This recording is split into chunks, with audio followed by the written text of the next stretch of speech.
What's up guys? I'm going to show you today my progression for the club mills, or the Indian club mills. Let me show you what the mills look like.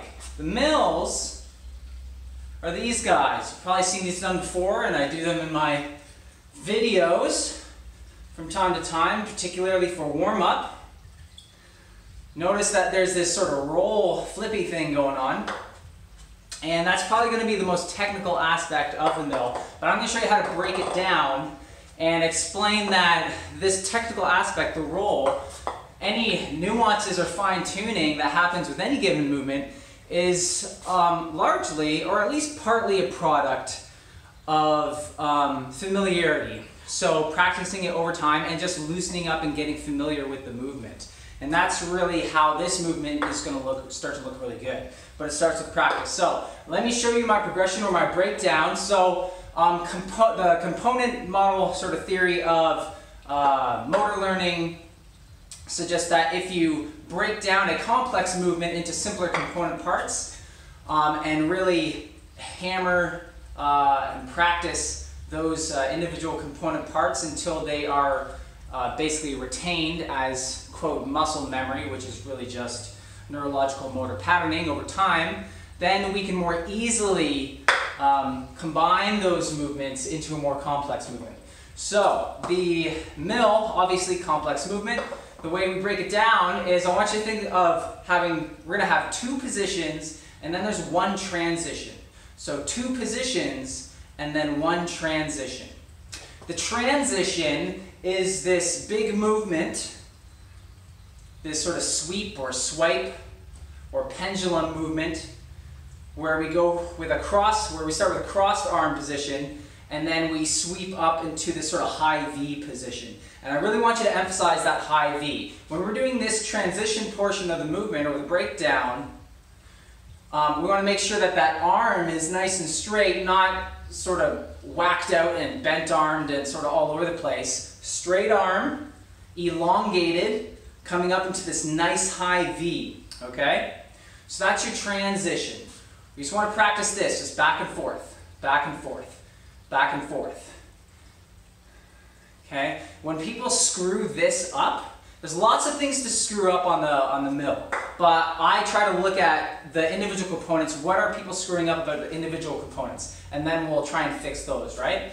So on the pendulum or the sweep, typically people's elbows are bent, right? And they're also turning the bells from side to side. All you need to do is keep a very linear path here and a very congruent path between the Indian club and your arm. This should be a nice line, okay, linear. And we're going to carry that line all the way over from one side to the other up high, okay? Simple. It's as simple as it gets. There's no extra extraneous movement in here. Okay, no articulations that are happening, just straight arm all the way up here, okay? So that's your first component, and this is our transition, because we're transitioning from one position to another. Now the two positions, we've got this guy here, position 1, and then we've got position 2. Position 1, position 2. Position 1, position 2. Okay? And you're just going to work this, position 1, position 2. Position 1, position 2. Okay? Now, just looking at it, you're probably thinking to yourself, okay, how do I emulate what Coach Sully's positions look like? How do I emulate that with what I look like?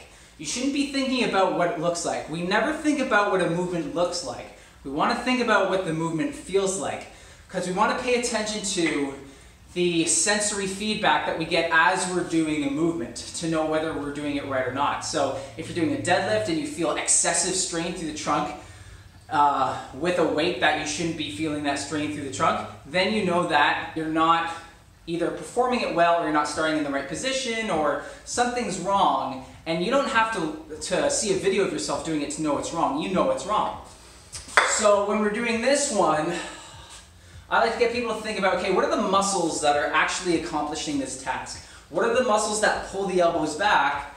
And then similarly, what are the muscles and what are their positions or what are their qualities? Are they stretched or shortened? That exemplify what's happening when we're here. So when we open up here, we're activating those mid-traps and rhomboids, tightening up through the mid-back to pull those arms back. Okay? So you're thinking about pinching through the shoulder blades, more or less. And then when we come forward, we're going to be contracting through the chest a little bit. You don't have to think about that super hard. It's not like you're trying to do a pec deck or anything. But all these muscles are going to shorten and tighten up. And think about pulling those elbows towards each other. Okay? Now you will notice that the club is changing from a position of pointed towards my head to pointed outwards. You don't have to think about that. Okay? You don't have to think about that because when you pull your elbow in, that's automatically going to swing that bell out. Okay? So I find that people tend to manipulate the wrists way too much when they're going from here to here and they're like, well, how do I position the bell? Has nothing to do with the bell, has everything to do with how you move your body. So retract through the shoulder blades, pull the elbows towards each other. Retract through the shoulder blades, pull the elbows towards each other. You don't have to think about the bells or what they look like. Just think about what this feels like, okay? So those are your two positions, okay? Position one, position two. Position one, position two. What was that transition again? The transition is we need to get from here all the way over here. So when we go to position two, the only thing that we need to do to get from here to here is do a cast. So imagine you have your fishing rod and you're casting forward. It's that little flick of the wrist from what we call a hammer position in club bell work to a saber grip. Okay? Hammer grip, saber grip. And we're going to maintain our saber grip all the way through our transitional phase, all the way through the swipe up here. Pull down into position one, hammer grip. Okay? Hammer grip, saber grip, saber grip, saber grip. Hammer grip, okay, position one, position two, saber grip, saber grip, saber grip. And then we're just going to add all of those together. 1, 2, transition. 1, 2, swipe. 1, 2, swipe. And it's good to think of words that help you identify what's going on. So you can think out, in, swipe, out, in, swipe, or whatever helps you out with that. Some imagery that I use is here it's like don't shoot, right? Hands are up, don't shoot. And then when we pull the elbows in, it's like I'm going to cover my eyes, right? Because I'm scared. Cover my eyes. Don't shoot, cover my eyes. And that's what's happening. And that's going to help you make sure that your palm is facing in the right direction as well. So don't shoot, cover my eyes, and then we swipe. Now when I'm running this drill, I'm also a little cognizant of my breathing pattern. So I go,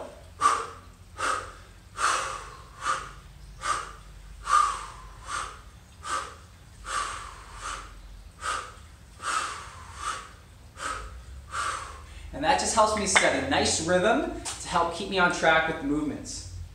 So that's our breakdown. Now, you need to practice that over and over and over and over again. And that in and of itself is a great drill. And it's going to accomplish many, if not all, the things that the standard mill is going to help you work on. Whether it's that wrist mobility, shoulder mobility, whatever. Now, to actually do the mill, this is where we need to get past that phase of sort of feeling tense around the bells and not really knowing what to do and still trying to figure out the movement. We need to get past all of that before we can make sure that the mill actually looks the way it's supposed to look. Because for the mill to actually look the way it's supposed to look, that requires relaxation. Specifically, when we're back here.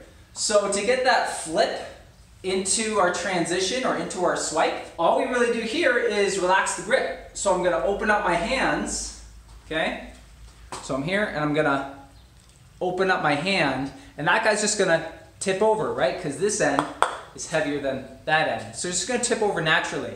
And it's going to swing behind my arm to the other side, at which point I'm going to reaffirm my grip, and then I'm going to do my, my cast, right? So I'm coming up into that high V, I'm going to loosen my grip, and the high V is important because we need this height for this guy to fall down. So we're coming up into that high V, loosen the grip, they're going to swing over to the other side, To a minor degree, I'm going to facilitate that a little bit just by sort of turning my wrist.